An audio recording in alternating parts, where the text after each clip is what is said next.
Relay, we're covering today's top boxing news. Okay, we'll start with this. We now know who the First Lady of Queensberry is going to be facing in her upcoming fight in late March. She'll be opposite the ring, the Czech Republic's own Lucy Sedlackova. Just a year younger than Raven Chapman. Sporting a professional record of 15 wins with 1 loss and 1 draw. 6 knockouts. To Raven Chapman's unblemished record of 5 wins, no losses, and no draws. 2 knockouts. Ambitious matchmaking by way of Queensberry, matching Raven Chapman against somebody who's got a lot more professional fights than she does, approximately 3 times as much. Yeah, Lucy has 3 times as many professional bouts as Raven Chapman. You do have to wonder if they're not biting off more than they can chew. You do have to wonder if this isn't too much too soon. 15 professional contests, 1 loss, 1 draw. That means Lucy's got a lot of rounds in the bank. At minimum, that's what that means, that she's got a lot of rounds in the bank. But I want to say that Raven Chapman does exhibit one of the higher ceilings of any unbeaten up-and-comer in the women's featherweight division. Featherweight, that's 126 pounds. That's where Amanda Serrano and Erica Cruz reign as champions. Those 2 titleists that are set to meet very soon, early next month. Raven Chapman is among several unbeaten up-and-comers in today's featherweight division, vying to become a champion. Champions. It's a densely populated, talent-rich division that features unbeaten up-and-comers like Raven Chapman, who I just mentioned, Germany's own Sophia Leash, the United Kingdom's own Karis Artingstall, and Australia's own Sky Nicholson. Don't forget all of those super bantamweights that might see themselves move up one day to featherweight. Proliferation of talent between 122 and 126 pounds. Talented young fighters, Raven Chapman being one among them. In late March, she's going to share the ring with the Czech Republic's own Lucy Sedlackova. Lucy has 1 lone defeat, 1 loss, and it's a telling loss. Back in 2018, she shared the ring with Germany's own Nina Menke. You might be familiar with that name. That's the same Nina Menke that shared the ring with Katie Taylor many years ago when Katie first turned pro.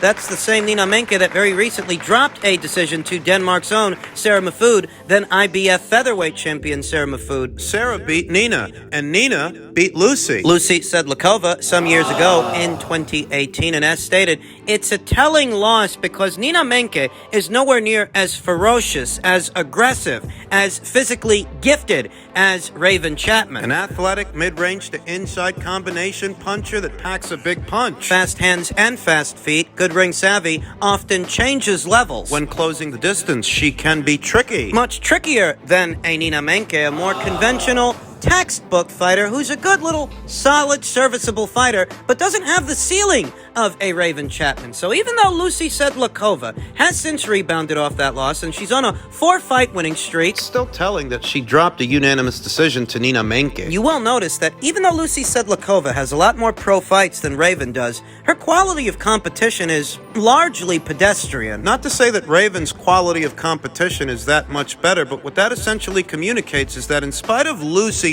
having more pro bouts than Raven, they're still both competing at the same level. More or less they are, though I will also add that Jorgelina Guanini, who Raven Chapman faced in September of last year, is a far better fighter, and that's a far better scalp than anything you'll find on Lucy Sedlackova's resume. So there is that to be addressed. Even though Raven Chapman has fewer fights than Lucy Sedlackova, that 1 fight with Jorgelina Guanini, that 1 fight with that 1 fighter, that's a better fighter than any fighter Lucy has fought. There's more to boxing than what you see on paper, believe you me. Set to go down at the Telford International Center March 25th, later on this year. Last year, I vaguely recall hearing that Raven Chapman and Amanda Serrano had both reached a verbal agreement that they would lock horns with each other later on this year. Though given that Amanda Serrano is currently on the Matchroom side of things and that her next 2 fights... They're going to be on Matchroom. They're going to be on DAZN. The Erica Cruz undisputed featherweight title fight set to go down early next month, and the Katie Taylor rematch set to go down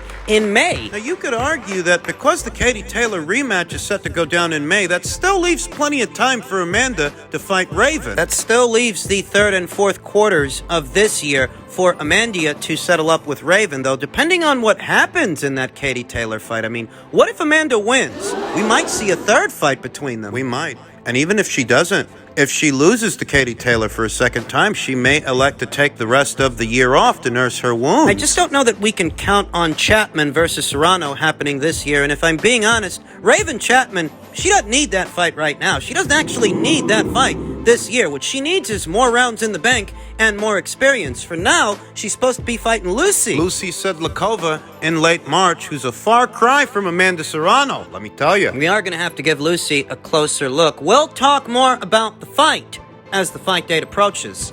In men's super bantamweight news, numbers coming out of the land of the rising sun, Japan, in reference to Naoya Inoue's upcoming title fight with reigning unified super bantamweight champion Stefan Fulton. Naoya Inoue is set to make 640 million yen. Rounds out to roughly $4.9 million. Stefan Fulton is reported to be making an estimated 380 million yen, which rounds out to roughly $2.9 million. For context, for perspective, guys that campaign at 118 and 122 pounds. They don't normally get purses like that. They don't normally make that kind of money fight by fight. Stefan Fulton himself is a prime example. The ballpark figures for Stefan Fulton's last fight opposite the ring former champion Daniel Roman were in the neighborhood of $500,000 to the champion, $500,000 to Stefan Fulton, making this estimated number approximately 5 to 6 times Stefan Fulton's purse. Making this a career-high purse for Stefan Fulton, and the biggest purse he can hope to make opposite the ring anyone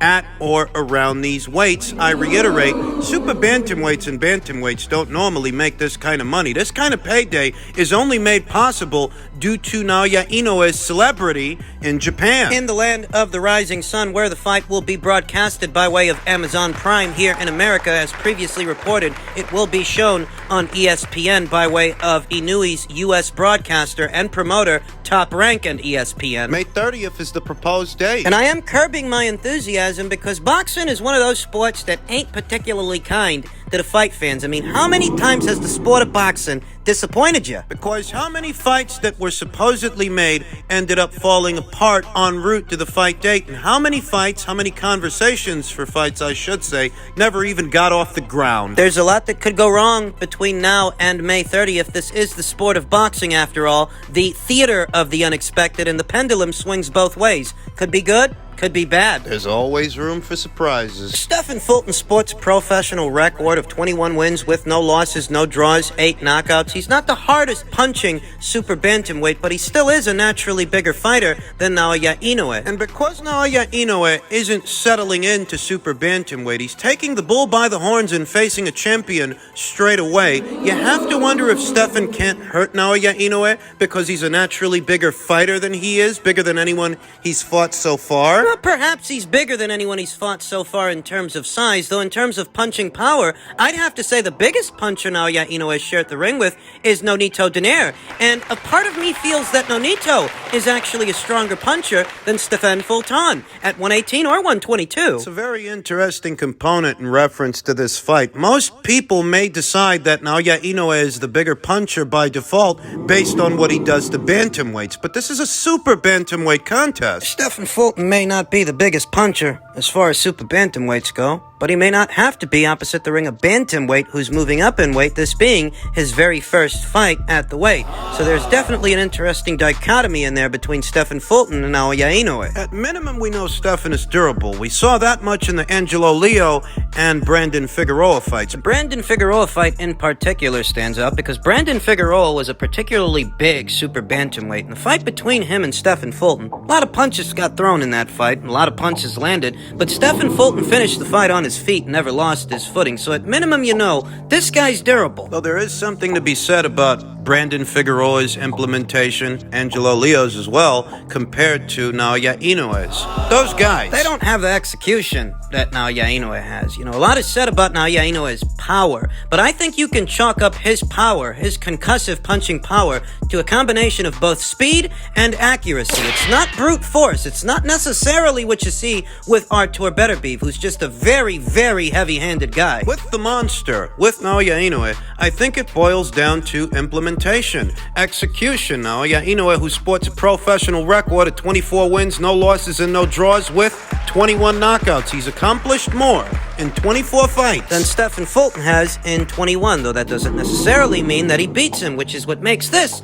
such a hotly contested contest. Stefan ain't got the reputation for being a puncher that Naoya Inoue has. In truth, I don't think Stefan Fulton's ever faced a puncher like Naoya Inoue. Never faced a technician a tactician like Naoya Inoue. I mean, Brandon Figueroa was a solid scalp for Stefan, solid fighter, but he's a volume guy. He's a volume puncher, and most of what he throws, he telegraphs. Even if he doesn't, you know exactly what kind of fight he's looking for. He's looking for a phone booth fight, a brawl. He's trying to wear a guy down by way of volume punching, not disguising his punches and hitting a guy with shots he doesn't see coming. Those are the shots that take you out. Those are the shots that you don't brace yourself for, thus they do the most damage. Now, Stephen Fulton is a defensively astute fighter. More defensively astute, I'd say, than any other fighter that Naoya Inoue has fought so far. He's got that working for him. Which leaves a lot to the imagination, because Naoya Inoue himself, he's not a volume guy. He's not a very prolific puncher. It really is only 1 or 2 shots at a time, albeit 1 or 2 very accurate and hard shots, all the same. Naoya Inoue don't waste punches. He's very efficient. How will a more defensively astute fighter affect his accuracy? Because he doesn't throw that many punches to begin with. We saw in the Paul Butler fight what a bit of movement can do to Naoya Inoue's power. It took Naoya Inoue a while to finally catch up to Paul and lay him out. But we also saw Paul Butler sacrifice the vast majority of those rounds just trying to survive. That much defense without offense Makes for a losing effort. that much movement without mounting something semblant of an offensive response. Stephen Fulton's got to be careful not to sacrifice rounds. Give up too many trying to offset his power moving around that ring. You have to remember now, Inoue has home field advantage, and Stephen Fulton, reigning champion that he might be, he's the away fighter. You find yourself with your back on the ropes while Naoya Inoue guides you around the ring like a log down a stream. Fighting half of a fight. I end up losing a points decision, a wide points decision. This fight is almost too good to be true. It's so scintillating. Is Naoya Inoue biting off more than he can chew facing a champion at super bantamweight straight away, or will Naoya Inoue prove to Stephen Fulton that he is in fact a monster? Hopefully we'll find out in May. I call him a coward because, like, there was nothing stopping that fight besides him. You know what I mean? And it's like, yo, I get it. You got a lot of fans and all that stuff, but like when the spit hits the fan, we need to see what happens when you're actually tested, because then you beat an old fighter that, like, you know, that was reigning for a long time. You know what I mean? And it's like, okay, now it's time for you to fight someone that's your equal, that's risen from the swamps of America. Let's see what happens. And, like, you know, we didn't get to see that. We still not seeing that yet. And I would love to see it. In the year of our Lord, 2023. If you're one of these guys that thinks Anthony Joshua swerved Deontay Wilder in spite of the preponderance of evidence to the contrary, if you're one of these guys that still believes this year, You either don't know or you don't want to know. you've either been living under a rock, or you've got your head up your ass, or both. Yeah. Because It really is a tedious affair rehashing the failed set of negotiations dating back to circa 2018 and all the different offers that Deontay Wilder rejected because he always took issue with. he always had a problem. Every single offer was subsequently bigger than the last, and every single offer was intended to satisfy Deontay Wilder's demands, from a two-way rematch clause to a transatlantic fight, both One in the United Kingdom and one in the United States. Blair Cobbs, the 34-year-old welterweight prospect. Right. He claims that Anthony Joshua is a coward for avoiding Deontay Wilder. He claims that all this time, it's really just been Anthony Joshua in the way. Even after Deontay Wilder quite openly rejected a $100 million offer to face Anthony Joshua 2 times on the DAZN platform. Even after Deontay Wilder lost to Tyson Fury and subsequently admitted that the money he was offered for the 2 Joshua fights was a greater sum than what he stood to make with Fury. You've still got guys like this running around, guys like Blair Cobbs. Even after Deontay Wilder and Shelley Finkel jointly ignored correspondence from Eddie Hearn last year to start talks for the fight. How many times have we talked about that? These aren't sound bites or quotes from Eddie Hearn by way of IFL TV or ID Boxing or some other boxing news platform. No. These quotes are from Deontay Wilder and Shelley Finkel themselves. Wilder said in so many words, they were busy. Eddie Hearn tried to get in contact with them last year to start talks for the fight between Wilder and Joshua, and what Wilder had to say was they were busy. Too busy with the Robert Helenius fight. Too busy to start a dialogue. Shelley Finkel, in so many words, admitted to ignoring Eddie Hearn's emails, ignoring that email correspondence. I'd wager that either Blair Cobbs doesn't know or doesn't want to? Because we see guys just like Blair Cobbs in the YTBC all the time. Guys who you can go as far as presenting the quotes, presenting the evidence, presenting both Wilder and Shelley Finkel's own words. They want to believe what they want to believe. It's boxing's equivalent of identity politics. Whatever fighter they identify with the most, they will defend vehemently, irrespective of what evidence can be levied against them. This ain't about facts to these guys. It's about feelings. It's about emotions. You can't use logic to get through to illogical people. They're illogical. That would make that a logical fallacy. They don't have the hierarchy of thought or the critical thinking skills to sift past their own emotions and see things for what they are, what they really are. Deontay Wilder on more than one occasion has rejected career-high purses by way of Matchroom. Deontay Wilder on more than one occasion has admitted, On more than one occasion, has quite plainly, quite openly, gone the other way. whether you're talking about the April 9th fight proposal at Wembley Stadium, the $100 million from DAZN, the more recent email correspondence from Eddie Hearn. It's a tedious exercise trying to get through individuals such as this. Thus, it's not a worthwhile effort. The most that you can do, Formulate your own opinion. based on the preponderance of evidence, and don't waste your time with these guys. Although there is something to be said about Blair Cobbs, of all people, calling Anthony Joshua a coward. Guy who's borrowing his entire persona, his entire being from the WWE's Ric Flair, How original. modeling himself after a WWE superstar. How logical is that? Like nobody's gonna notice you're doing a very poor impersonation of the Nature Boy. The fact of the matter is that Deontay Wilder was the one doing all the avoiding. Deontay Wilder was the sole reason that fight didn't happen when it should have. It's his fault. And the world doesn't care which one of these two fighters, Blair Cobbs or anybody else, identifies with the most. That's irrelevant to the conversation. Deontay Wilder cared more about fighting Tyson Fury than becoming an undisputed champion. And it blew up in his fucking face. It's not because the Fury fight was the more prestigious fight or the more lucrative fight, the fight that would have made him more money. He himself admits he would have made more money fighting AJ. Just picked a cherry and it blew up in his face.